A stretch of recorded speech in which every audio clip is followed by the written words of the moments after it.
Hello students, today this video is about the chapter 6 assignment. So you can see the questions here. So I will give you some hints and try to analyze the questions before you do it.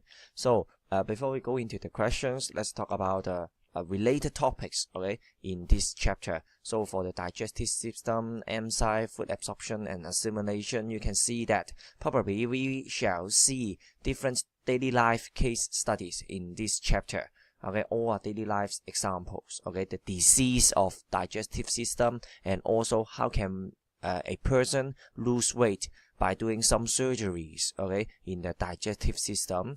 And the second part will be the enzyme, so relate to the enzyme activities. And for the food absorption, you need to know the diffusion, osmosis, active transport, and also how can the cell, okay, the structure of the cell, okay, to facilitate the food absorption. For example, the mitochondria, okay, for example, the highly folded cell membrane, okay. So it's also a structure, okay, to help in food absorption. And the last part will be the assimilation, okay, when we intake excess a certain kind of food, for example glucose, for example excess amino acids, okay. So how can our body deal with this excess food substance? Or when we are starved, okay, not intake food for a long time, so how can our body, okay, to convert some other food storage, okay, to meet the daily energy requirement of our body, okay.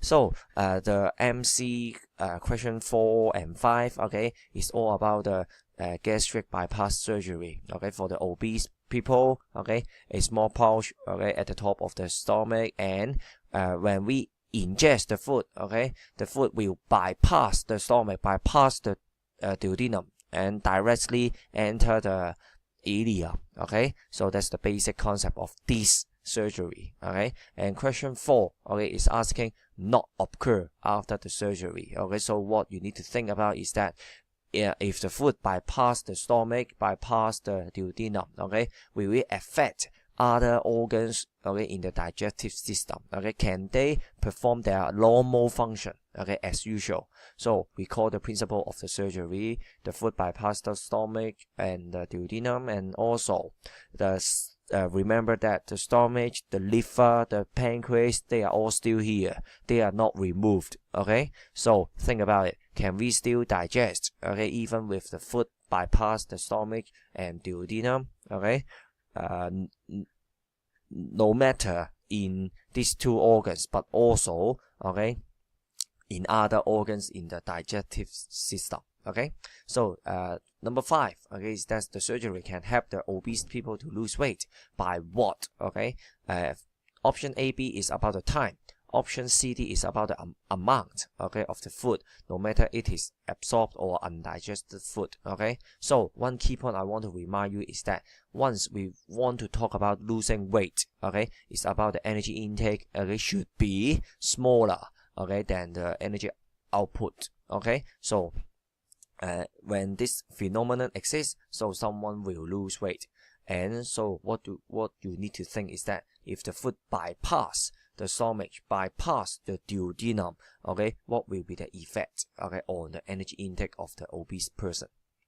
And for number 6, okay, by this diagram, okay, what you need to do is that identify the structure X first, okay. So probably it is villi, right? Okay, one is villus.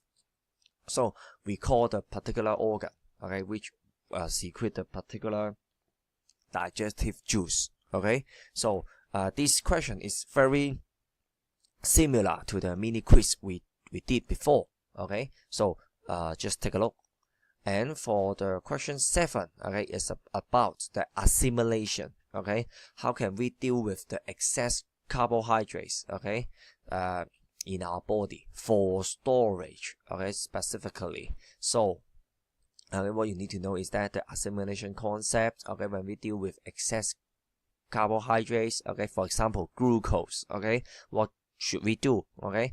And the critical hint is that liver and the pancreas, which one is the storage organ, okay? Once you deal with this question, okay, you can obtain the answer easily, okay. And the number 6, okay, is the short question about the experiment, okay, about the enzyme activities. So we extract, okay, the enzyme from our body, amylase, lipase, okay, and the substrate in this time is the starch, okay. So we set up 3 test tube, ABC, amylase with starch solution, boiled then cool amylase, okay, with starch solution, and the last test setup C is lipase plus starch solution. So in this question, I want you to recall the enzyme characteristic. Okay, there are so many characteristics of the enzyme made up of protein, something like that. But okay, these 2 characteristics, okay, I want you to focus on first. One is the specificity. Okay, what is the interaction between the enzyme? Okay, the hint is that the active site of the enzyme and the substrate. Okay, remember that enzyme action is very specific. Okay, and also the effect of temperature on the enzyme activity. Okay, for especially for B. Okay, when we boiled, okay, and then cool it down, so can the enzyme function as normal? Okay, so for the questions, okay, you need to recall the Benedict test. Okay, because after 15 minutes, okay, the mixture is extracted to be tested, okay, by using the Benedict test. So which food substance are under test, okay, of Benedict test, okay, 我哋測試緊乜嘢呢? Okay, and also for B, okay, explain your answer. So there's the some hints question for you, guiding question. What is starch made up of? Okay, it is a polysaccharide, right? And action of amylase and lipase. Okay, you need to specify the substrate and product first, okay, and then you can answer this question. And for part A and part B, I recommend you guys to construct a table, okay, for a easier presentation. So part A, recall the positive and negative result, okay, of the Benedict test, okay, for ABC. Okay, so you can check in the chapter 5 book, okay, and also for part B, relate the result to the enzyme activity in 3 setups. Okay, why? Okay, why do we obtain the let's say positive result in test tube in setup A, but a negative in B, okay, something like that. So you need to relate, because the enzyme blah blah blah blah blah, okay, I can or cannot do something, okay. So it's the question 9. And for the question 11, okay, I suggest you identifying all ABC vessels first, okay, especially after we learn the chapter about the heart, okay, circulatory system, about the blood vessels, okay, going to the heart or away from the heart, okay. So we call the direction of the blood vessel first, okay, the A, okay, to the heart, from the heart, and B from the small intestine to the liver, right? Okay, so we call the direction first, okay, don't miss the arrow. So for questions, okay, A, name vessel A, okay, part A, you know that because it is to the heart, okay, so it's a kind of vein. But what is the vein? Hepatic portal vein or hepatic vein? Okay, I think you are capable, okay, of answering this question. And for B, okay, it is several hours since a person has eaten, okay, so probably it implies that is the case of between meals, between the breakfast and the lunch, okay, in between the time, okay, and which blood vessels, okay, contain the lowest blood glucose level, okay, after starvation for a long time, for a certain period of time, which blood vessel contain the lowest sugar level. And part C, okay, is about the 2 ways in which the liver controls excess glucose. So it's the question about assimilation. How do we deal with excess glucose? Okay, there are 2 ways for you. Okay, one is the conversion. Okay, how can we deal with the excess glucose? Okay, convert the excess glucose into something first. Okay, that's the first part, conversion. And the second part is that, okay, it's about storage. Okay, if we convert the excess glucose into something, okay, so where do we store them? Okay, where do we store them? Okay, so probably there is a hint here. It should be the liver, right? Okay, so that is the question 11. And for part C, one important thing to talk about. Some students, they may think about, oh, liver, Mr. Leung. Okay, so there are two ways. One is converting the glucose into glycogen, and the other is breaking down the glycogen into glucose. So remember that. Okay, now we are going to deal with the excess glucose. So the direction, okay, should tend to storage, okay, not breaking down, okay, because we are not in starvation, we are not in part B case, we are in the excess glucose case. That means after meal, okay, we have a bowl of rice, okay, as too much glucose. What should you do? One, conversion. Second, okay, storage. And for question 13, okay, is about the disease, okay, in our gallbladder, okay.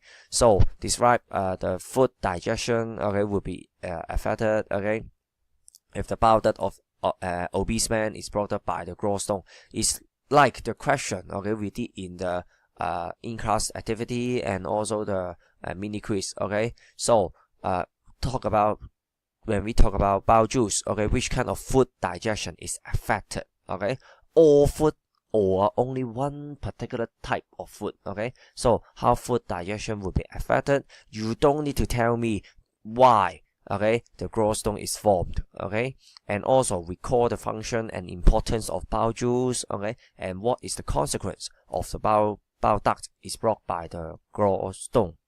So we are going to take a look part B. In part B, is talking about how to lose weight by doing surgery or taking some medicine. So we have two methods. Method 1, taking a medicine that induces diarrhea, okay, a condition in which watery feces is egeus.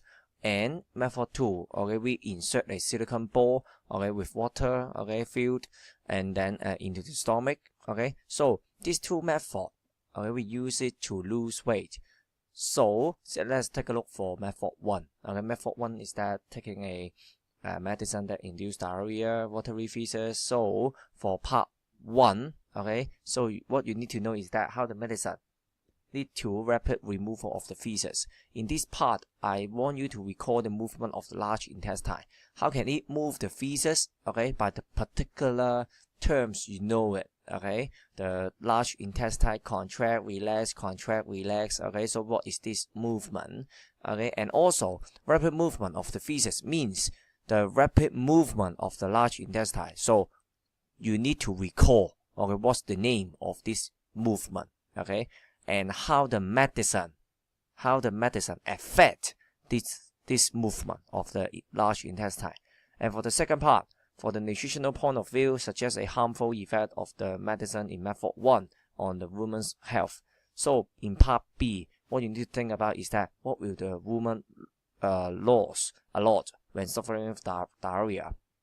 The point is that when the woman, okay, takes this medicine, so watery feces will be egeus. So one of the chemicals or substance the woman will lose a lot, it must be water, right? So there will be a great water loss. Or you can say that dehydration, okay, dehydration. So that's one part of the answer. And I want you to name the other harmful effect, okay?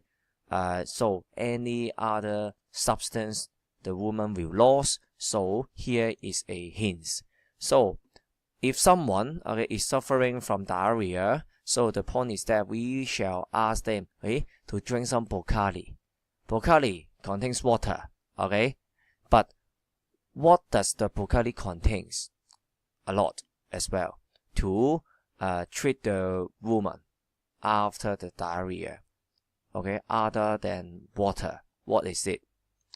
And for part 3 and 4 is for method 2, okay, inserting a silicone balloon into the stomach, okay, and this ball is filled up with water. So for part 3, explain how method 2 can help the woman lose weight. 4 points, 4 marks. So we use the 4 steps concept. So the first part, what you need to tell me is that any change of the inner size of the stomach, okay, after inserting the silicone ball.